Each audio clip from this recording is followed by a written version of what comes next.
Hello friends, welcome to my new blog. So ये blog रे आम गाँव अष्टम प्रहर प्रथम दृश्य जहाँकि आपण मैंने देखुथे कलश शोभायात्रा। सो जो समस्ते एकत्रित होती एवं कुनि कुनि छोट छोट पिला माने तांकर जो मजा कहले न सरे सी बहुत मजा नौ कलश शोभायात्रा। से चलते देखा कौन आगु हो।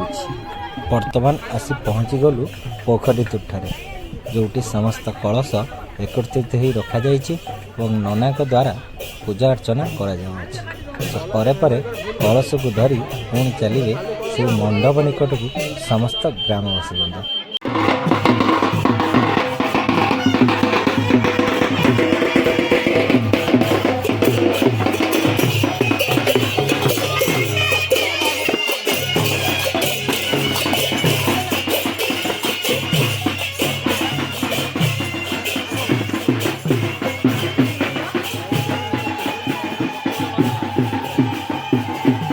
सतरे आम ग्रामर एक कलश शोभायात्रा स्मरणीय हो समस्त मन, कारण समस्त ग्राम तो कलश शोभायात्रा कराए कि आम ग्राम एक नियारा ढंग से नियार रूप से कलश शोभायात्रा जोटी समागम होती आम ग्रामर समस्त ग्रामवासी वृंद, से पुरुष हूँ या महिला कि छड़ा आमर से छोट छोट कुनि कुनि पिला माने।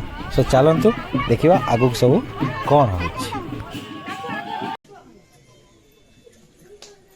मनरे प्रेम सद्भाव भक्ति एवं स्नेह रखिले जेपरी अंधकार भी आलोकित भली लगे। सो यही भली भाव में आम गाँव समस्त झियो एवं बोहू माने भगवान को आराधना करने सहित आमंत्रित करुँच विचित्र ढंग से एवं ता सहित किछि मजा। आर्टिस्ट बोल दो हेलो आर्टिस्ट ये जो नंबर 1 आर्टिस्ट ऑफ गोविंदपुर। देखी दिंतु आर्टिस्ट को, आर्टिस्ट के हस्की देल मन खुली ये होती आमर कुनी आर्टिस्ट। देखो सुंदर चिता से पकई बढ़िया है राणी। आगु शिखिलु कौटी राणी ये कलाटा आणलु कौटी कह।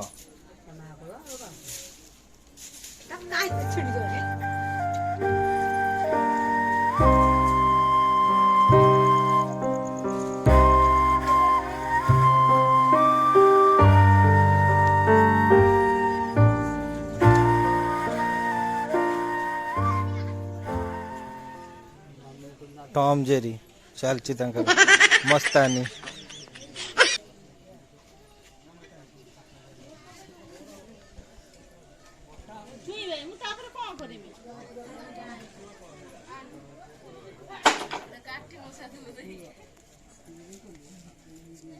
निद मिले हो